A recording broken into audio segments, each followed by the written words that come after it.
Two guys, same age, same job offer, same starting salary, $52,000 a year. Same $2,000 student loan hanging over both their heads on day one.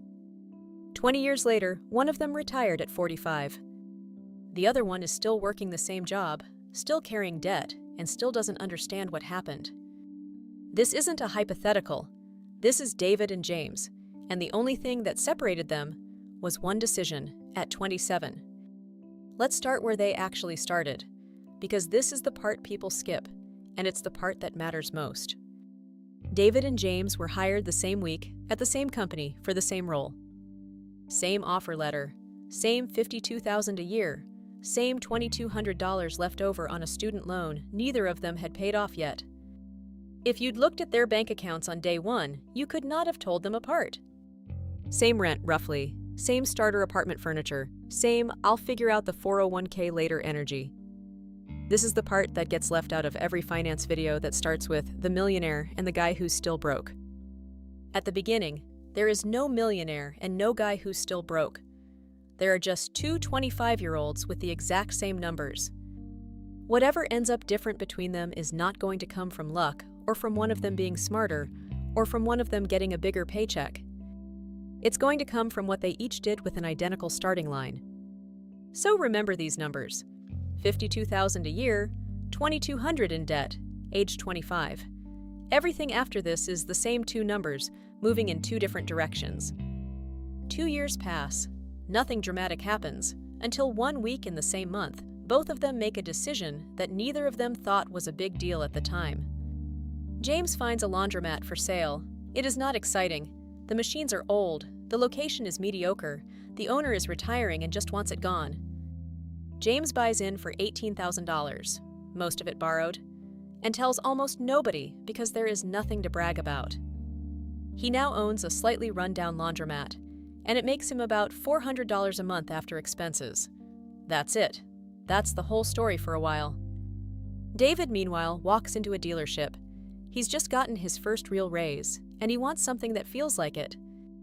He finds a car, $45,000, financed over 84 months, because the monthly payment isn't that bad if you stretch it far enough.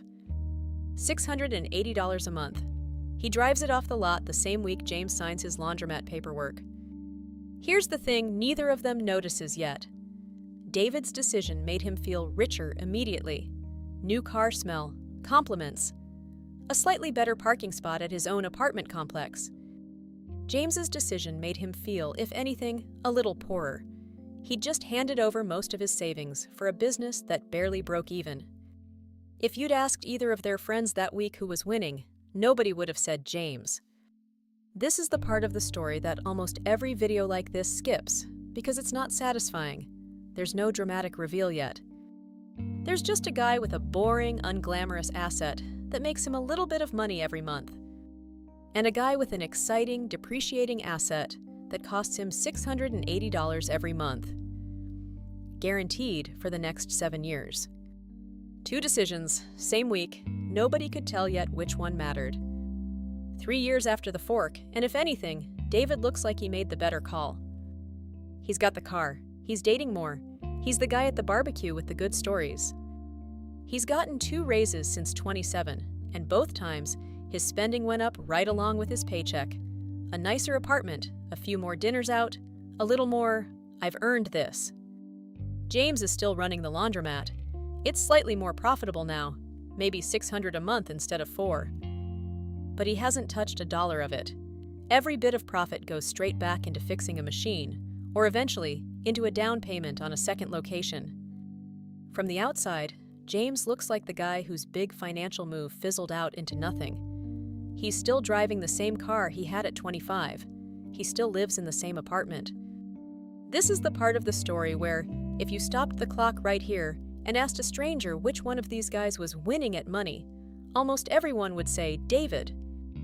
And that's the actual lesson hiding inside this chapter. Doing the right thing with money is often invisible, and for a while, it can genuinely look like losing. There's no moment where a bell rings and tells you compounding has started working. It just quietly happens, underneath a life that doesn't look any different yet. David's raises are being absorbed by a slightly better version of the same lifestyle. James's slightly more profitable laundromat is being reinvested into a second one. One of these is a treadmill. One of these is a flywheel. At 30, they still look almost the same speed. They will not look the same speed for much longer. By 35, the story stops being subtle. James now owns 4 laundromat locations. He didn't do anything clever to get there. He just kept doing the same boring thing. Take the profit, reinvest it, buy the next unglamorous asset when the numbers made sense. 4 locations now bring in more, combined, than his actual day job salary. He hasn't quit his job yet, but for the first time, he technically could. David is on his 3rd car loan. Not because the first car broke, because at 32, he traded it in for a nicer one, rolled the remaining balance into the new loan, and started the 84-month clock over again. His credit card balance has crept up too, the way it does when your income and your lifestyle have been racing each other for a decade. He's making more money than he ever has in his life, and somehow has less left over at the end of each month than he did at 27. Here's a number that tends to stop people. Over 10 years, James put roughly the same amount of money into laundromats that David put into cars and interest payments. Almost identical total dollars, in and out, for both of them. One of those totals turned into 4 income-generating properties. The other one turned into 3 cars that are all, right now, worth less than what's still owed on them. This is what compounding actually looks like in real life. Not a chart with a dramatic hockey stick curve, but 10 years of nearly invisible decisions that quietly pointed in 2 completely different directions the entire time. The gap didn't appear at 35. It was there from week 1. 35 is just the age where it finally got loud enough to notice. At 40, James's laundromats pay him more than his job does. He's still showing up to the 9 to 5, mostly out of habit and because the health insurance is good. But the paycheck itself has become the smaller number in his life, not the bigger one. David is still fully dependent on that one paycheck. All of it. If it stopped for even 2 months, he does not have a cushion that survives that.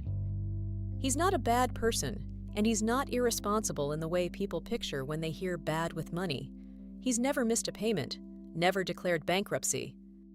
He's just spent 18 years letting every dollar of extra income get absorbed by a slightly better version of the life he already had. This is the age where the 2 of them, if they compared notes honestly, would have a very different conversation than they would have at 30. James isn't rich in a flashy sense. He still drives something practical, still lives fairly normally. But he has something David doesn't have at all: distance from his paycheck. The ability to lose his job tomorrow and still be fine. David has the nicer car. He's had, cumulatively, 6 nicer cars over 18 years. He has never once had that distance. Same starting salary, same starting debt, 18 years of nearly identical total spending, and only one of them built anything that outlasted the money as it was spent. At 45, James retires. Actually retires. Not a rebrand, not consulting now, an actual stop. The laundromats run mostly without him at this point. He built them to. David is still working the exact job he started at 25, just 20 years more tired. He's not in crisis. He's not being evicted.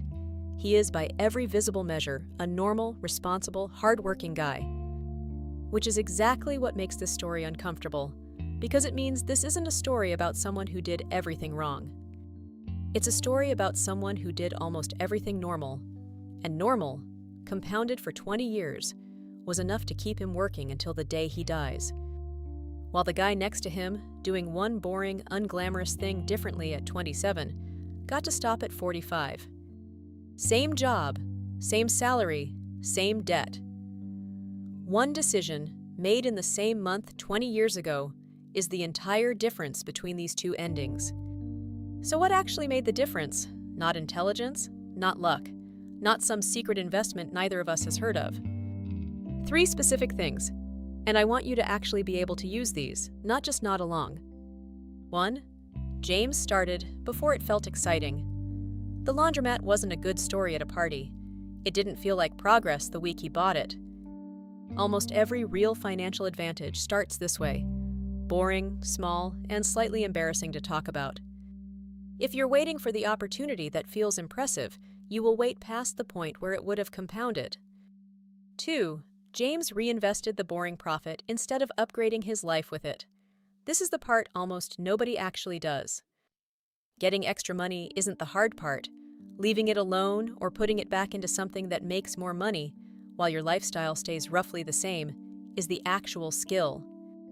David's mistake was never really about cars. It was that every single raise, for 18 years, got absorbed into a bigger version of normal instead of a bigger cushion. 3. The gap is invisible for years. Plan like it's real anyway. At 30, James looked like he'd made the worst call. If he'd panicked and sold the laundromats to buy something that felt more rewarding, this story ends completely differently. The years where nothing seems to be happening are not proof that nothing is happening. Same job, same salary, same debt on the same day at 25. 20 years is a long time. Long enough for one boring decision to become the entire difference between retiring at 45 and working forever. David and James started in the exact same place. Whatever separates your life from someone else's 20 years from now probably isn't happening in some dramatic moment you'll see coming. It's happening right now, in whatever feels too small and too boring to talk about. Same job, same salary, same debt. The only thing that was ever different was what they each did at 27. What are you doing at yours?